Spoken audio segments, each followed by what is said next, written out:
বহু বছর পর রিমা দিদিমার পুরনো বাড়িতে ফিরে আসে।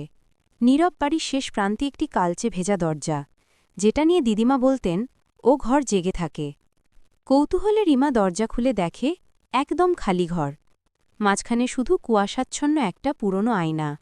সে এগোতেই ভেতর থেকে ফিসফিসানি থেমে যায়, আর আয়নার প্রতিচ্ছবি হঠাৎ চোখের পাতা ফেলে। তারপর একটি টানা অস্বাভাবিক হাসি দেয়। রিমা পিছিয়ে আসতেই কাঁচে ফাটল ধরে, আর প্রতিচ্ছবিটি স্থির দাঁড়িয়ে তাকে ক্ষুধার্ত দৃষ্টিতে দেখে। রিমা দৌড়ে বের হয়। করিডর অন্ধকার হয়ে যায়, বাল্বগুলো একে একে বিস্ফোরিত হয়। পেছনে ভেজা পায়ের শব্দ। মূল দরজায় পৌঁছে দেখে ওটা উধাও, জায়গায় আবার সেই কালো দরজা। ওপাশ থেকে তারই বিকৃত কণ্ঠ, এতদিন আমাকে বাইরে রাখলে কেন? বাড়ি কাঁপছে, দেয়াল সংকুচিত। রিমা বাধ্য হয়ে ধুকধুক করা গরম হাতল ধরে। ভেতর থেকে কণ্ঠ, এবার আমাকে ঢুকতে দে। দরজা খুলতেই সব আলো নিভে যায়।